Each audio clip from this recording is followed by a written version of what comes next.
Alléluia. C'est bon? Ouais, Voilà. Donc, c'est une étude sur le psaume 24. Nous avons vu une première partie, n'est-ce pas? Et on va faire ouais. un court résumé de ce que nous avons vu. En tout cas, nous allons parler des deux portes, hein, n'est-ce pas? Euh, Mm.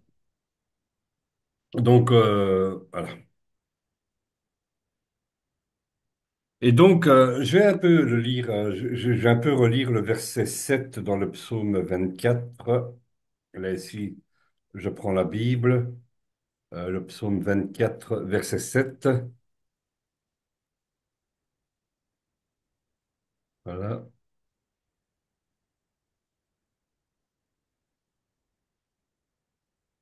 Et donc, il est écrit, porte, élevez vos linteaux, élevez-vous, porte éternelle, que le roi de gloire fasse son entrée. Combien de fois avons-nous le mot porte? Pas beaucoup, hein. Porte, Dieu, élevez vos linteaux, porte éternelle, élevez-vous, porte porte éternelle, éternelle, le que roi le de roi de gloire, gloire fasse son le entrée. porte Dieu, Deux portes, deux d'accord? portes. Mm. Donc, en hébreu, donc, nous avons le premier mot, porte, élevez vos linteaux. Donc cette porte-là, cette première porte se dit char. Donc ce Shah. mot vient d'une racine primaire, char, qui va nous parler de quelque chose de bien plus qu'une porte. Donc le Seigneur, en fait, s'adresse à nous. Donc il veut, en fait, nous faire atteindre une dimension qui doit nous dépasser. Cette porte, en fait, cette première porte, char, fait Mm. appel à nos pensées, mais aussi nous appelle à raisonner, à calculer, à compter et à estimer. Donc, dans ta vie, dans notre vie, quelle estimation a le Seigneur dans ta vie? Quelle est sa valeur? Donc, à quelle valeur tu le mets? À quelle valeur tu mets le Seigneur dans ta vie? Quelle est son estimation? Quel est son prix? Amen. Est-il important pour toi? Alors, Zacharie chapitre 8 verset 16 dit, Voici ce que attends, voici ce que vous devez faire. Dites la vérité chacun à son prochain. Jugez dans vos portes selon la vérité en vue de la paix.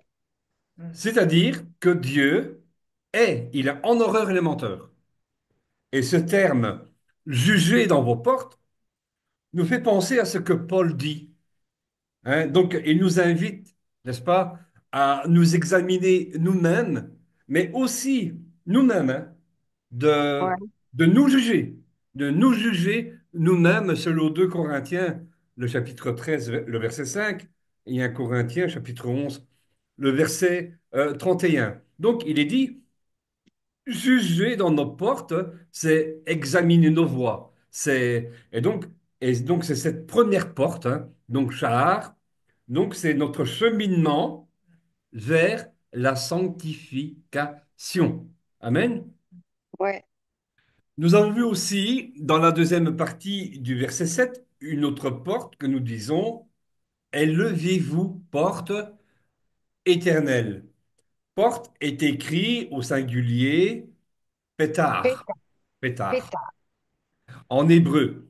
Donc, ce mot signifie une porte, hein, n'est-ce pas? Une entrée, un poteau, mais aussi de s'ouvrir, une ouverture, une porte d'entrée. Ce mot vient d'une autre racine primaire, patar, donc qui signifie ouvrir, décharger, tiens, de nous décharger. D'accord? Mm. Quand on s'ouvre, c'est que il y a des choses que nous devons décharger. D'accord? Que nous devons abandonner. Amen. Ouais. Décharger, s'ouvrir, décharger, décharger, être fécond, être prospère, hein, d'accord? Dans le bon sens du terme, des choses du royaume des cieux. D'accord? Donc, nous mettre à découvert, être gravé être sculpté, déposé, être, mon frère, ma sœur, être délivré. Le Seigneur nous appelle à nous ouvrir pleinement, donc nous appelle à nous ouvrir pleinement et nous devons lui laisser toute la place. Est-ce que Ouais. le Saint-Esprit peut habiter euh, dans un, euh, euh, dans un temple, je dirais, où il y a des idoles, où il y a de la prostitution, hein, Non, voilà, où il y a toutes des choses que le Seigneur est en horreur. Est-ce que le Seigneur peut habiter dans ce genre de temple-là? non, Non, du tout. Je parle pas du problème que toi tu penses. Euh, euh, je pense à d'autres choses. Ce n'est pas ce qui entre dans l'homme qui souille l'homme, c'est ce qui en sort. Amen. ouais, ouais, Alors ensuite, Pétard, hein, Pétard, c'est une porte d'espérance. Donc, donc c'est une étape vers l'éternité, comme l'était, vous voyez, le cheminement des Hébreux dans le désert. Ils sont sortis du pays, euh, donc déjà d'avoir passé la mer Rouge, ça a été une étape, d'accord? Ça a été ouais, une étape d'avoir passé la mer Rouge, mais ensuite, il y avait une autre étape à franchir, c'était la frontière de la terre promise. Ils n'ont pas pu la passer tout de suite. Ils ont été mis à l'épreuve pendant combien de temps dans le désert? 40, 40 ans. 40 ans. 40, c'est aussi... donc, allez, quand une femme est enceinte, c'est 40 semaines, donc environ 9 mois. Et donc, Mm, c'est donc, c'est une étape vers un accouchement, un temps d'épreuve, hein, tu vois. Donc, 40. Ils ont passé 40 ans avant de franchir la frontière. Donc, nous voyons encore que là, la mer Rouge, c'était une étape. Le désert, c'est un cheminement dans cette étape, dans cette première étape. Et puis, nous avons la frontière, passer le Jourdain, qui est une autre étape. Et donc, quand nous traversons le désert, eh bien, eh bien, il y a, nous allons dans la direction vers une porte d'espérance, vers l'éternité. Pour nous, hein, là ici, mm, eux, les Hébreux, ils allaient vers la terre promise que Dieu avait promis à Abraham, Isaac, Jacob. Mais nous allons vers l'éternité. Amen. La première porte, Shahar, eh bien, c'est une transition, d'accord, vers, hein. ouais, Et la deuxième porte, Pétard, nous montre qu'il doit y avoir une transformation, une ouverture, hein. Le Seigneur nous met à nu pendant cette étape vers la porte. Il nous met à nu. Il nous met à découvert nos anciens habits. Nous étions morts, nous étions pécheurs, nos anciens habits sont enlevés, nous sommes blanchis. Amen. Donc, il y reste sur le parvis de la première porte. Il y reste là. Hein, après cette première porte que nous avons franchie, Char, ils sont sacrifiés, ils sont brûlés pour revêtir des nouveaux habits. Amen. Voyez-vous, amen. les, les sacrificateurs n'ont pas les mêmes habits, comment dire, euh, les Lévites n'ont pas les mêmes habits que le grand sacrificateur. D'accord? Donc, pour passer, en fait, pétard, c'est la porte du lieu saint. Pour Mm, passer cette porte, tu dois avoir d'autres habits. Ce n'est pas, les habits du Lévite ne sont pas appropriés pour entrer dans le lieu saint, donc dans cette porte-là. Il faut changer, il faut changer d'habit. Amen. ouais, Il faut se débarrasser de ces habits-là. Il faut en avoir des nouveaux. C'est une étape. Et donc, nous verrons que cette deuxième porte, hein, donc, fait référence au lieu saint. Et nous pensons alors que le cheminement ici, eh bien, nous parle d'une étape de purification, de sanctification. D'où la question du psalmiste au verset 3 du psaume 24 qui dit, qui? qui pourra monter à la montagne de l'Éternel, qui pourra se tenir dans son lieu saint. Qui? Voilà. Donc, eh bien, nous allons poursuivre. Donc, ça ici, c'était un résumé de la première partie. Amen.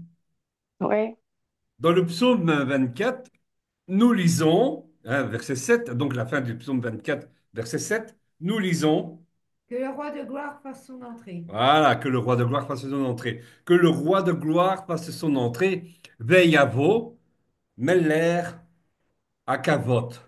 Meyavo, Meller, Akavot. Et viendra le roi de la gloire, et viendra le roi de gloire. Après que nous nous sommes repentis, c'est la première porte, hein, d'accord?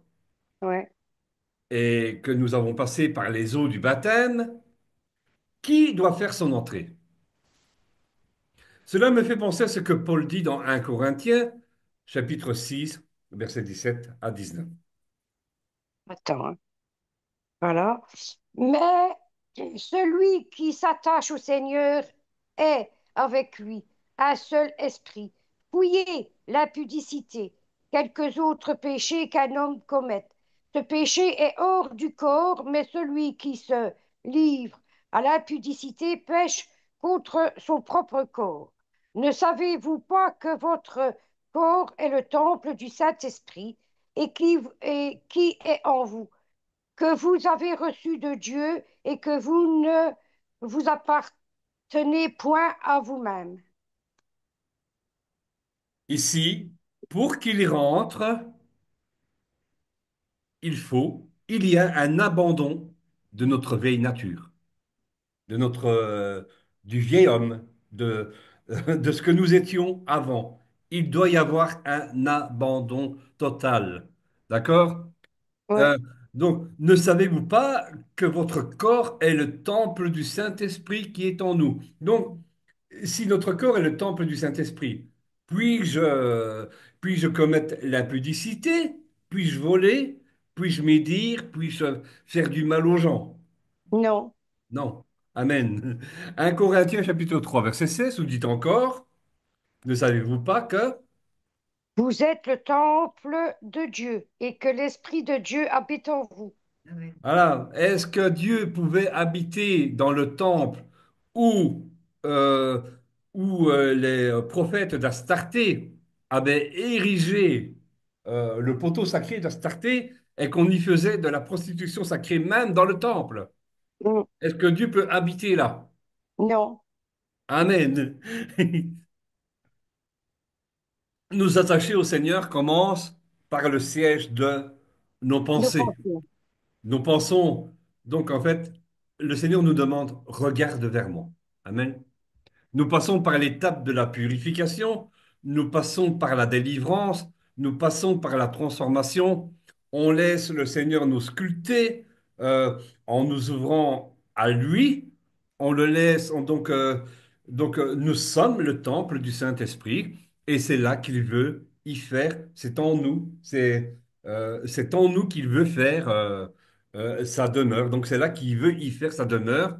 Et le Seigneur doit occuper toute la place dans nos pensées. Nos pensées doivent être attirées à lui. Le Seigneur doit avoir toute la place. Posons-nous la question de même. Donc, posons-nous la question même, hein. Donc, examinons-nous. Peut-il y entrer? Voilà. Oui. Pour moi, je dis oui, hein. Amen. Mm. Notre cheminement, nous conduit à une conclusion. Et quelle sera la finalité pour ma vie?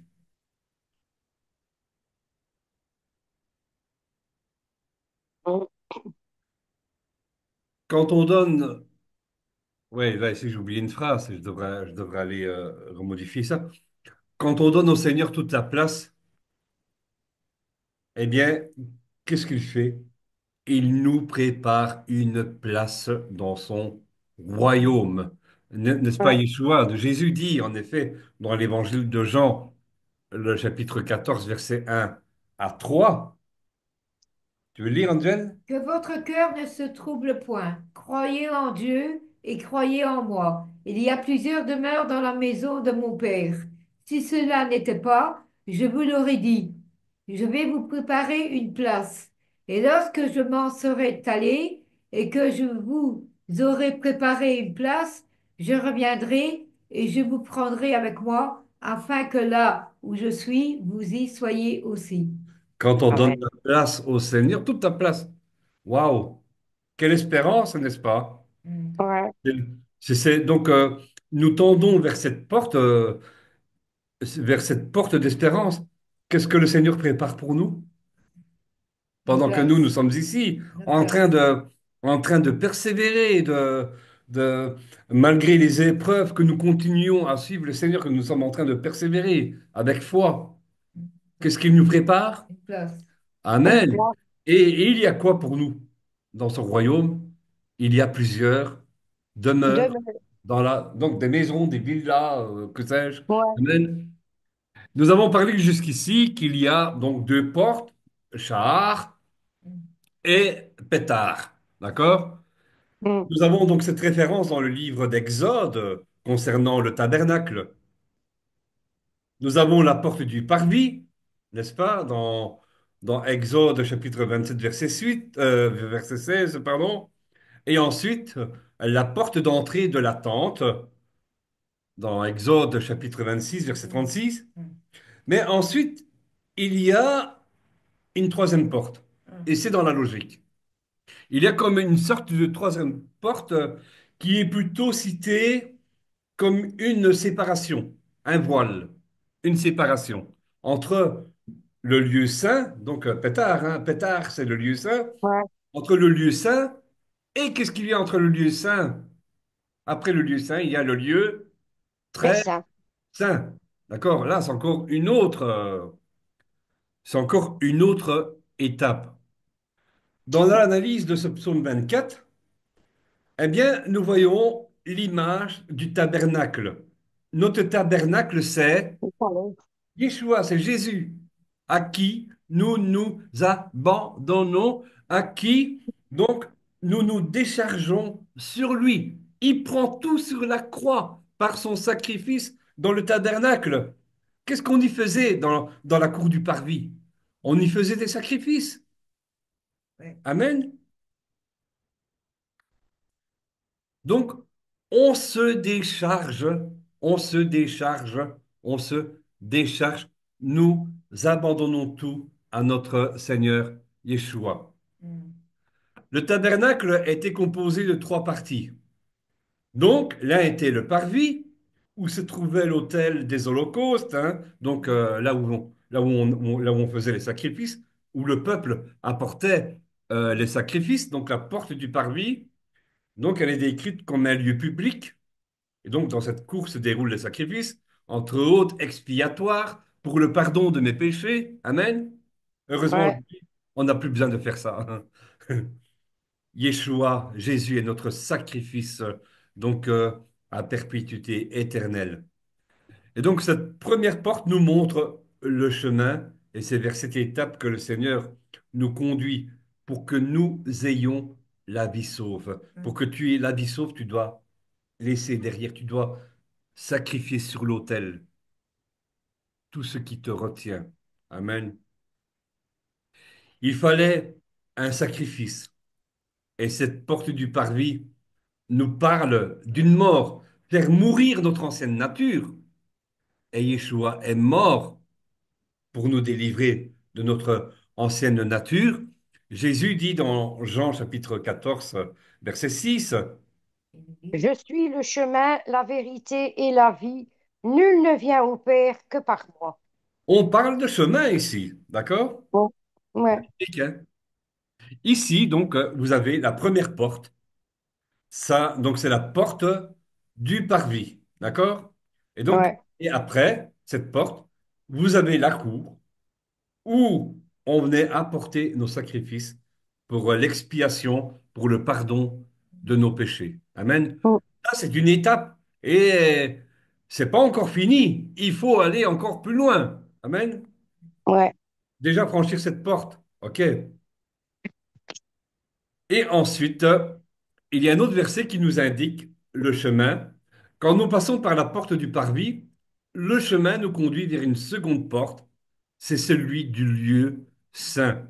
Là, entre autres, il y avait les ustensiles comme le chandelier, donc la menorah. Voilà,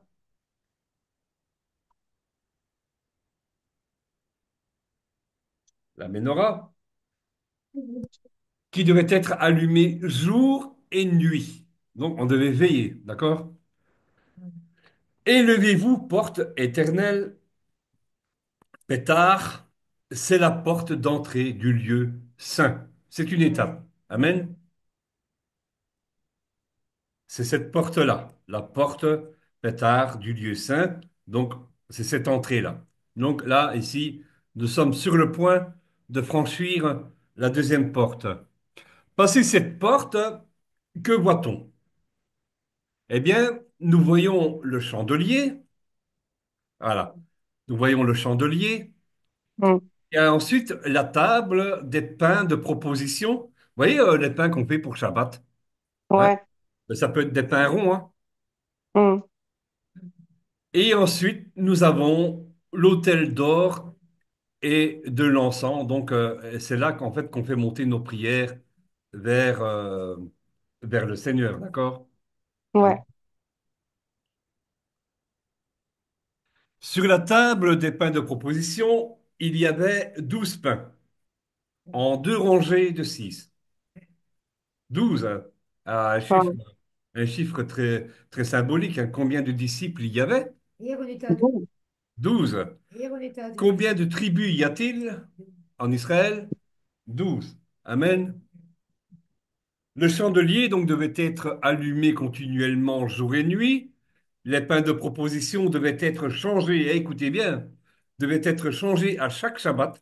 Donc, quand débute le Shabbat, le vendredi, coucher Ouais. du soleil, donc devaient être changés à chaque Shabbat. Et dans Lévitique, le chapitre 24, versets 5 à 9, ces pains, en fait, sont décrits comme des gâteaux circulaires. Donc, il y en a qui font des pains tressés, tu vois, pour les pains Ouais. de Shabbat. Mais nous voyons aussi que ça peut être des gâteaux circulaires, hein. En hébreu, qu'on appelle des chalot au pluriel, ou une challah au singulier, d'accord? Challah ou Mm. des chalot, d'accord? Et donc, il semble symboliser à ce stade les 12 tribus, donc ces 12 pains, semblent symboliser les 12 tribus d'Israël. Et nous pensons aussi au symbole de, d'unité que Jésus est venu restaurer il y a 2000 ans. Nous voyons ces divers éléments que nous retrouvons sur la table de Shabbat, tels que le chandelier. Hein, quand on fait Shabbat, on met le chandelier, hein. Ouais. Et ensuite, nous mettons deux pains, donc les chalotes. Et ces éléments symbolisent quand on rompt le pain, quand on partage le vin aussi, hein. Donc, ces éléments symbolisaient la venue de Yeshua. Donc, là, ici, à ce moment-là, dans le tabernacle, ça symbolisait la venue de Jésus, du Messie, donc dans l'Ancienne Alliance. Donc, ça annonçait déjà le sacrifice que le Seigneur allait faire pour nous, son corps qui a été rompu pour nous, son sang qui a été versé pour nous. Hein, donc Jésus nous invite à, là, puisque ce sont les pains de Shabbat, d'accord? Que veut dire, Mm. que veut dire Shabbat? Shalom, Shabbat, Mbappé. Shabbat, Repos. c'est du repos, Ouais. exactement. Donc, le Seigneur nous invite à trouver du repos en lui, Ouais. d'accord? Venez vous qui êtes fatigués, hein, je vous donnerai du repos, d'accord? Déchargez-vous. Yeshua, Jésus est notre Shabbat, d'accord? Nous avons Ouais. cette référence-là dans Matthieu, chapitre 11, verset 28, et Marc, chapitre 2, verset 27 et 28. Ça va, c'est pas trop dur? Non. Au travers de ce chemin, nous voyons le sacrifice de notre Seigneur, Jésus, par la cour, donc il passe par la cour des holocaustes. Mm. des sacrifices, d'accord? Et ensuite, nous voyons sa résurrection pour nous. Les pains présentés, eh bien, donc, je vous l'ai dit, nous pensons au corps meurtri de notre Seigneur et nous lisons l'évangile de Luc, le chapitre 22, versets 19 à 20. Ensuite, il prit du pain et après avoir rendu grâce, il le rompit et il leur donna en disant, Ceci est mon corps qui est donné pour vous. Faites ceci en mémoire de moi. Il prit de même la coupe après le souper et la leur donna en disant, Cette coupe est la nouvelle alliance et mon sang qui est répandu pour vous. Amen. Cette porte, vous voyez, il est écrit, je n'ai pas mis la référence, je crois, hein, mais Non. il est écrit que le Seigneur est mort quant à la chair, mais il a été rendu vivant quant à l'esprit. D'accord? Ouais, Donc, cette porte, en fait, c'est le lieu saint. Quand on Ouais. parle de lieu saint, de purification, de sanctification, nous l'avons lu dans les versets, nous sommes le temple du Esprit. Saint-Esprit. esprit. D'accord? Et Ouais, si il est mort quant à la chair, mais il a été rendu vivant quant à l'esprit, donc on parle que cette porte, c'est la porte de la résurrection. Amen? ouais, Vous avez des lumières là, ici. ouais. On appelle donc, pour les pains, hein, d'accord, on appelle aussi challah, le morceau de pâte, vous voyez, quand on cuit, quand on fait la pâte, quand on pétrit la pâte et tout ça, avant de la cuire, on arrache un morceau de pain, on arrache un morceau de pâte qu'on enlève quand on fait son pain et qu'on le brûle. Le morceau de pâte qu'on enlève, eh bien, nous fait penser à ce que Jésus dit, donc peu avant d'être sacrifié. Et donc, regardez l'évangile de Jean, le chapitre 17, verset 18, qui dit, Car je leur ai donné la parole que tu m'as donnée, et ils les ont reçues, et ils ont vraiment connu que je suis sorti de toi, et ils ont cru que tu m'as envoyé. Yeshua, Jésus n'est-il pas le pain qui est venu du ciel? Si. Je suis sorti de toi. Vous voyez, ce bout de pâte qu'on enlève quand on donc avant de mettre le pain dans le four, on Mm. prend un morceau de pâte. Ils ont vraiment connu que je suis sorti de toi. Eh bien, cela représente Yeshua. Donc, par son sacrifice, le Seigneur Ouais, nous appelle à l'unité et il pria en ce sens, donc, avant de s'en aller. Le pain, donc, symbolise son corps, mais c'est aussi une nourriture spirituelle, d'accord? Ouais, L'image, l'image de la manne dans le désert, c'était lui. Il en fait référence. Nous voyageons dans beaucoup de versets, n'est-ce pas? Donc, pour que nous en saisissions le message, dans l'évangile de Jean, dans le chapitre 6, versets 32 à 35, il est écrit, il est écrit. Jésus leur dit, en vérité, je vous le dis, Moïse ne vous a pas donné le pain du ciel, mais mon Père vous donne le vrai pain du ciel. Car le pain de Dieu, c'est celui qui descend du ciel et qui donne la vie au monde. Ils lui dirent, Seigneur, donne-nous toujours ce pain. Jésus leur dit, Je suis le pain de vie. Celui qui vient à moi n'aura jamais faim, et celui qui croit en moi n'aura jamais soif. Si le pain représente la vie qu'il donne au monde, nous lisons encore dans l'évangile de Jean, dans 11, 25, Jésus lui dit, Je suis la résurrection et la vie. Celui qui croit en moi vivra quand même il serait mort. c'est bien, j'ai laissé en bleu. Donc, si le pain représente la vie qu'il donne au monde, donc d'accord, ce pain représente la vie que le Seigneur donne au monde. Amen. Il est le Ouais, pain il est l'image de la manne, il est le pain descendu du ciel. Chaque jour, les Hébreux, donc ils allaient ramasser, tu vois, des morceaux de flocons, je sais pas, mais en tout cas, c'était la manne du ciel, c'était lui. Ce pain, c'est la vie pour chacun d'entre nous. Ce pain rompu sont les meurtrissures de notre Seigneur Yeshua, Jésus, donc qui nous guérit, qui te guérit, qui nous sauve, qui te sauve, qu'il me sauve. Amen. Amen. Dans ce lieu saint, nous l'avons dit, se trouve aussi donc le chandelier, la menorah, qui représente quoi? Il La lumière du représente monde. la lumière du monde. Amen. L'évangile de Jean dit en effet, chapitre 1, verset 4, l'évangile de Jean dit, en elle était, En elle était la vie, et la vie était la lumière des hommes. ça c'est le chandelier. Yeshua est la lumière, il est la lumière du premier jour. Amen. Il est la lumière même du monde. Sans lui, le monde est dans un chaos. Amen. Et la vie était la lumière. Il est ressuscité et nous de même avec lui. Ensuite, nous allons voir qu'il y a une porte cachée entre le lieu saint et le saint des saints, que l'on appelle aussi le lieu très saint. Nous constatons dans la lecture des versets qu'il y a une séparation, il y a un voile entre le lieu saint et le saint des saints. Ça nous fait penser, donc, quand Jésus est mort, Le voile s'est déchiré. le voile s'est déchiré. C'est une porte, c'est une entrée. Amen. Nous avons vu donc qu'il y a un cheminement. La première porte du parvis semble être celui de l'abandon de notre vie de pécheur.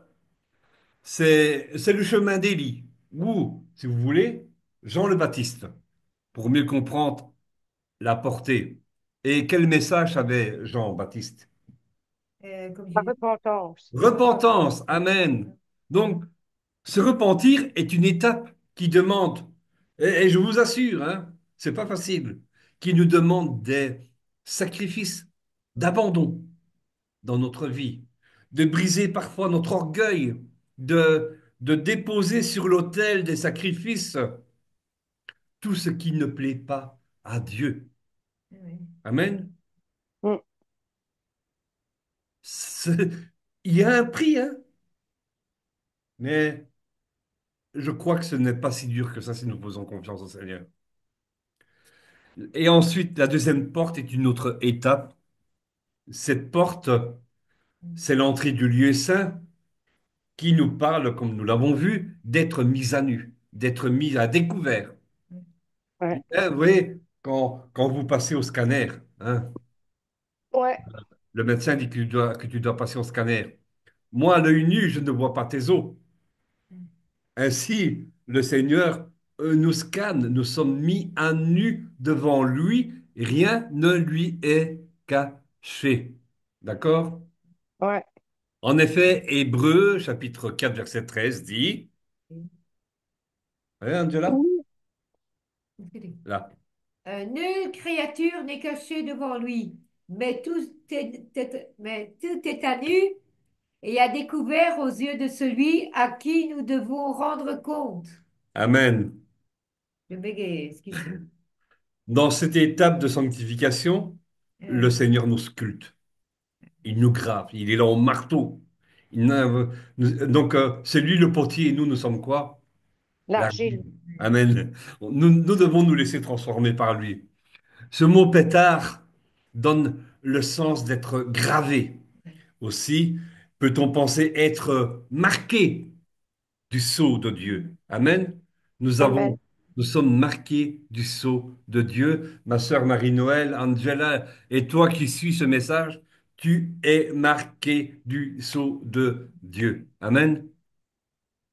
Amen. Dans Jérémie 31, verset 33, le Seigneur dit, Mais voici l'alliance que je ferai avec la maison d'Israël. Après ces jours-là, dit l'Éternel, je mettrai ma loi au-dedans d'eux, je l'écrirai dans leur cœur, et je serai leur Dieu, et ils seront mon peuple. Amen. voyez, être gravé. Le Seigneur grave sa parole dans ton cœur, grave sa parole dans mon cœur. Donc ce sont mes lois, donc ce sont ces lois, pas mes lois à moi, mais ce sont ces lois qui sont gravées dans notre cœur. Si ces lois disent que ça c'est mal, vas-tu le faire? Non. Non. Non, voilà. Donc ce sont ces lois, et donc ils gravent. Et parfois, c'est dur, mais il y a des choses à sacrifier. Amen. Oui. Nous comparons donc ce verset de Jérémie Amen. avec ce que Paul écrit dans sa lettre dans 2 Corinthiens chapitre 3 verset 3. Vous êtes manifestement une lettre de Christ, écrite par notre ministère, non avec de l'encre, mais avec l'Esprit du Dieu vivant, non sur des tables de pierre, mais sur des tables de chair, sur les cœurs. Vous voyez, le Seigneur grave, il grave en nous sa parole. Sa parole doit nous transformer.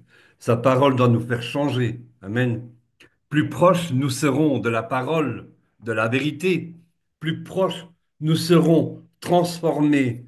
Et important, il y a encore une autre référence à ce mot pétard, donc cette deuxième porte, le Strong hébreu 6608 nous le renvoie à ce mot, la révélation.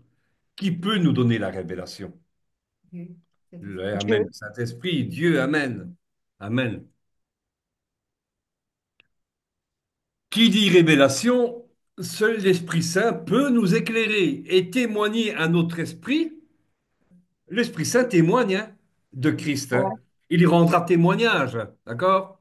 Donc, seul l'Esprit, seul l'Esprit Saint peut nous éclairer et témoigner à notre esprit, donc dans notre esprit, en ce qui concerne Jésus et le royaume, les mystères du royaume de Dieu. Amen.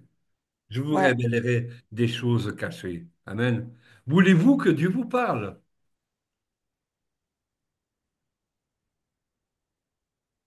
Il peut le faire avant un homme. Avant qu'un homme ne te parle, il peut te parler. Donc, il peut nous parler tantôt d'une manière et tantôt d'une autre manière, mais surtout, sa parole doit être au centre de notre vie, de notre ministère. Beaucoup sont appelés au ministère, hein, mais la parole doit être au centre de ce à quoi le Seigneur nous appelle. Amen. Nous franchissons une étape par cette porte. Elle nous fait grandir, elle nous a fermés, sa parole nous transforme. Et dans ce mystère des portes, eh bien, il m'est venu à la pensée Nicodème. Si la première porte nous parle d'abandon, et tu as parlé tantôt, Marie, de repentance, le baptême de Jean, Ouais, c'est c'est le baptême de repentance, hein, de ouais. sacrifice, de purification.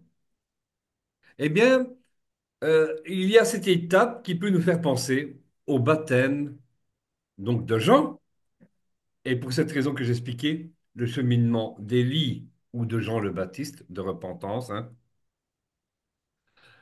La seconde porte, elle nous parle de révélation. Elle serait nulle autre une ouverture.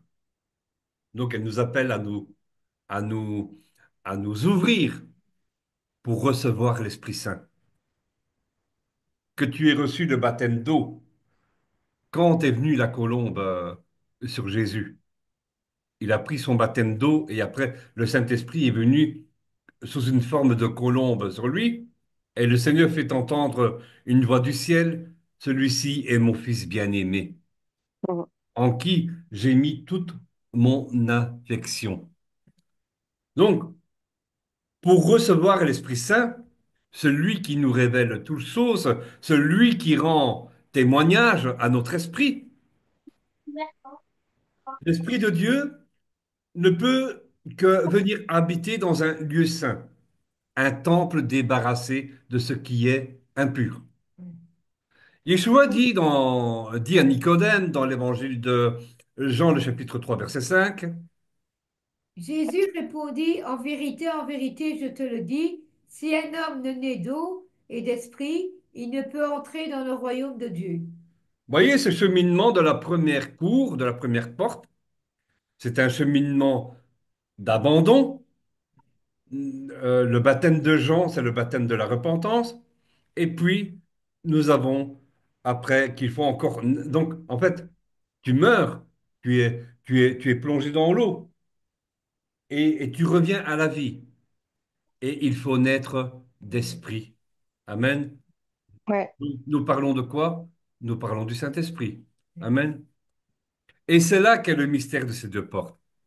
Donc, ces deux portes nous parlent d'une renaissance, d'une mort par le baptême et la résurrection par l'Esprit, selon 2 Corinthiens chapitre 2 verset 12, Colossiens, pardon, chapitre 2 verset 12 et 2 Corinthiens chapitre 4 verset 14. C'est le seul chemin pour atteindre Le la troisième. troisième porte. La troisième porte. Cette troisième porte, eh bien, c'est ce qui sépare le lieu saint du lieu très saint. Là où se trouve, qu'y a-t-il? Donc, après ce voile, il y a l'arche de L'Alliance. l'alliance. De Noé, non. De l'alliance. C'est-à-dire, l'arche de l'alliance, c'est la présence de Dieu. Et imaginez que personne ne pouvait s'approcher sans y avoir été convié. Et encore, il fallait avoir toute une étape de purification, de sanctification. Il, il fallait avoir des habits spéciaux. Donc, pour, tu te serais approché même de 100 mètres, t'es mort, hein. Donc, il y avait tout un rituel. Donc, on ne s'approche pas de l'arche de l'alliance comme ça. Et donc, cette porte, c'est un voile. Et en effet, nous lisons dans Exode, chapitre 30, pardon, chapitre Exode, hein. Exode 26, versets 31 à 33. Tu feras un voile bleu, pourpre et cramoisi, et et de fin lin. Ouais, retors. Retour, il sera artistement travaillé, et on y représentera des chérubins. Tu le mettras sur 4 colonnes d'acacia, couverts d'or, et de colonnes auront des crochets d'or, et poseront sur 4 bases d'argent. Tu mettras le voile au-dessus des agrafes, et c'est là, en dedans du voile, que tu feras entrer l'arche du témoignage. Le voile vous servira de séparation entre le lieu saint et le lieu très saint. Déjà là ici, hein, donc tu feras un voile bleu. C'est déjà une question de royauté. Et Ouais, le pourpre et le cramoisi, quand on va chercher dans les détails, eh bien, ça nous parle du sacrifice de, de Jésus sur la croix. D'accord? ouais, Il n'y a qu'un seul chemin. C'est qui? Amen. En fait, c'est ça, c'est ce que ça explique. Pour arriver là, il n'y a que ce seul chemin-là. ouais. Autrefois, hein, donc, seul le sacrificateur pouvait franchir donc ce voile. Et encore, une seule fois par an, à la mort de Yeshua, ce voile qui symbolisait une séparation entre nous et Dieu, à cause de nos péchés, eh bien, comme tu l'as dit tout à l'heure, C'est il s'est déchiré. déchiré du haut jusqu'en bas. Ce qui veut dire qu'en un sens, ce voile symbolise le Christ lui-même. Amen. Ouais, Dieu n'a pas besoin d'une habitation faite de la main de l'homme, avec son système religieux, avec ses règles et tout ça.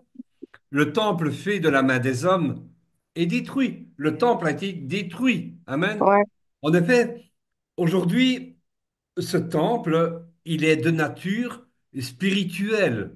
Nous sommes, nous ensemble, nous sommes un temple dans lequel le Seigneur, et toi aussi, tu es un temple dans lequel le Seigneur veut demeurer et il attend que tu lui ouvres la porte. d'accord. Amen. que tu ouais, t'abandonnes complètement à lui, que tu lâches tout, que tu t'abandonnes, que tu lui dis, Seigneur, me voici. Amen. Et ouais. pas à pas, tu vas grandir. Hein. Amen. Pas à pas, le Seigneur va te transformer. Christ, la lumière du monde, est le seul chemin vers le Père. Pour y parvenir, comprenons ce que dit ce voile en hébreu. Il est écrit paroquet, donc il est traduit porquet. Ce mot vient du même mot perer, qui donne le sens de que faut-il faire pour parfois, ben oui, il donne le sens de briser, d'être brisé, donne le sens de d'une hein, il faut être parfois peut-être un peu sévère avec nos envies, avec nos attentes. Il faut être sévère envers nous, dire ce que le Seigneur condamne.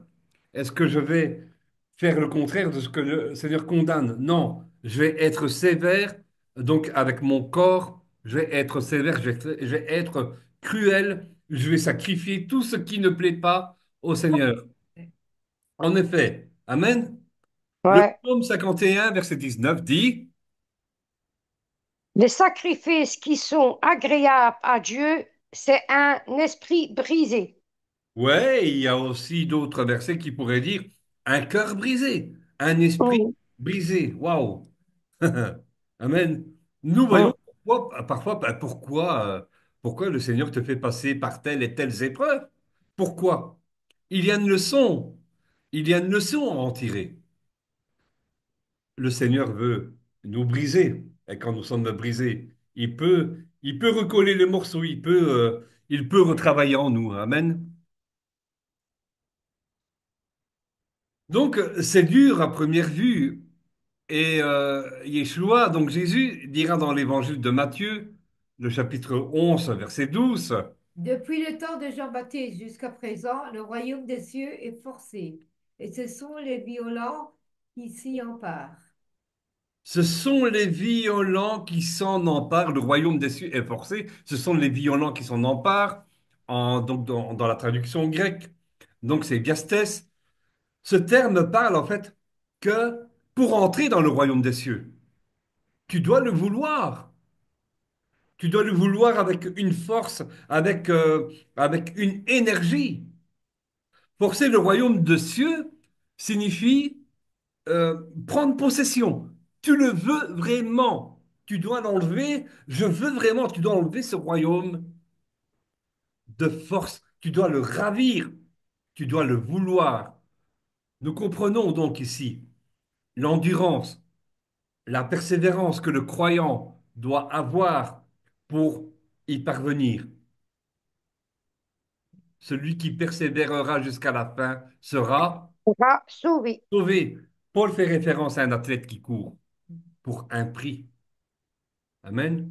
Non pas, Ouais, non pas quelque chose de charnel, mais une couronne céleste. Hein. Amen. ouais, Et du marathon, donc étant jeune, et j'en parle souvent, je sais ce que ça demande comme endurance. Hein. Parfois, il faut aller puiser. Quand tu arrives à 25 ou 30 kilomètres, il faut aller puiser dans ton énergie.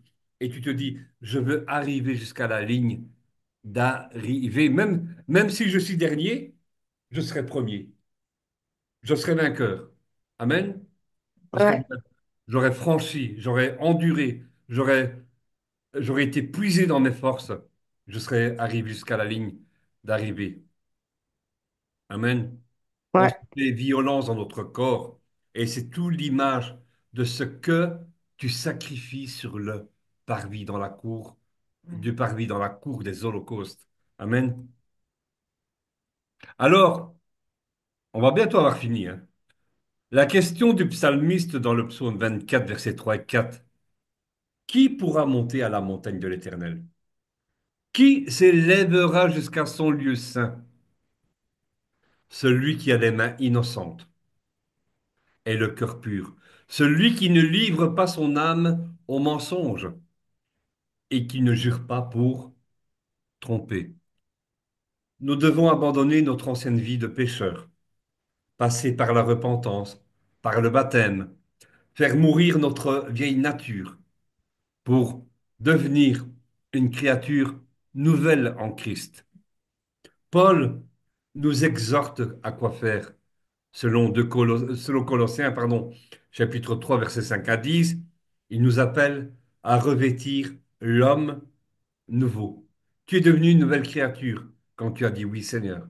Déjà à ce moment-là, tu es devenu, tu dois faire mourir ton ancienne nature. Mourir et ressusciter en Christ. Qu'est-ce qui fait encore obstacle devant cette porte de l'éternité? C'est une dernière porte. Parce que même que tu as franchi la deuxième, l'apôtre Paul dit que celui qui se croit être debout fasse attention. Méditons là-dessus. À la question du psalmiste, qui donc est ce roi de gloire? Il nous dit que c'est l'Éternel des armées. Et une réponse plus cinglante dans l'évangile de Jean, le chapitre 10, verset 9, dit, qui est ce Je roi de suis, gloire? je suis la porte. Si quelqu'un entre par moi, il sera sauvé. Il entrera, il sortira et il trouvera des pâturages. Amen. Tout au long de ce message, nous avons parlé de porte. Qui est la porte? Jésus. Jésus, Amen. Nous avons la porte d'entrée, donc nous avons la porte du parvis. Ensuite, nous avons l'entrée du lieu saint. Et en trois, hein, donc une autre porte, hein. Il sera sauvé, la finalité de la pleine présence de Dieu et de son royaume, où se trouve l'arche de l'alliance. C'est le lieu très saint. Pour nous, c'est la porte de l'éternité. D'accord? ouais. C'est notre terre promise. C'est le lieu très saint. C'est la présence de Dieu. C'est le royaume. C'est le royaume de Dieu. Amen. Mm. C'est la troisième porte. Alléluia. La traduction hébreu du mot testament, Avrit Hadasha, la nouvelle alliance, pour je suis la porte, dit Anoki Shahar. D'accord? Je suis la porte. En fait, il parle de première porte. Il est la première porte que nous devons franchir. Donc ça, c'est dans l'hébreu, donc dans le Nouveau Testament hébraïque, hein. Donc il est écrit Anoki Shahar, je suis la porte. Shahar, nous avons vu, c'est la première porte, c'est la porte du parvis. Je suis la porte. Il y a cette porte à franchir, de l'abandon. Amen. Mm. Le seul chemin commence par cette première porte. Et Jésus œuvrera en nous si nous nous abandonnons complètement à lui. Et en résumé, voilà, méditez là-dessus. Que nous dit donc ce merveilleux psaume en résumé? Il nous parle de quoi? Il nous parle d'abandon, Abandon, repentance, renoncement, de sacrifice sacrifice et de renaissance en Christ. et une renaissance. Amen. Et de nouveau, voilà. Voilà. Est-ce que ça vous a parlé? Ouais, Voilà. ben oui, si tu veux aller, si tu veux arriver jusqu'à la fin, ben, il y a des sacrifices à faire, il y a Oui, des oui, choix à faire. Exactement. voilà, oui. Voilà, ah oui. Voilà. Merveilleux, hein, ce psaume 24, hein, comment on le Ouais, décortique. c'est vrai. Mais moi, je suis en train de lire les proverbes Ouais. et je dois lire tout le livre des proverbes jusqu'au temps que j'aurai tout compris. Même si je dois le lire une fois, deux fois, trois fois, je dois lire ça jusqu'au temps que j'ai tout compris, le sens. Ben, ça rappelle à l'ordre, moi je dis. Oui, hein, vraiment. Ben, pour moi aussi, hein. Ouais, Voilà. ouais, ouais. Je t'assure. Voilà. Ça me rappelle aussi à l'ordre et Ouais. vraiment merci Seigneur parce que de passer, d'interpréter cette porte et d'en être venu à ce cheminement que Nicodème pose comme question à Ouais. Jésus. Dois-je retourner dans le sein de ma mère? Non, en fait, donc celui qui ne naît pas d'eau et d'esprit ne peut entrer dans le royaume des cieux. Mhm. Donc, il y a cette troisième porte, en fait. Donc, Ouais. si tu n'as pas fait ces deux étapes-là, tu ne Ouais. pourras pas entrer dans... Tu peux y être, hein, si tu n'es pas passé par ces étapes-là, Ouais. Ouais. tu n'y entreras pas. Et bien Ouais. souvent, il y en a beaucoup qui sont entrés par la première porte, mais ils restent coincés là. Voilà, ils ne vont pas plus loin. Ouais. Mais alors que l'apôtre Paul nous encourage Ouais. à tendre vers la perfection, à aller vers l'avant. Amen. Mhm. Voilà. Donc, pour Très les bien. internautes qui ont suivi ce message, voilà, soyez bénis. Et donc, si vous avez quelques réflexions donc à nous faire par rapport au message que vous entendrez, eh bien, vous pouvez donc nous écrire hein, sur la page letabernacle.be ou encore via la page du site YouTube ici présent ou alors dans Facebook où je diffuserai ce message. Hein. Que le Seigneur vous bénisse. Shalom, shalom, shalom, shalom. On se retrouvera donc très bientôt. Soyez bénis. Ouais. Amen.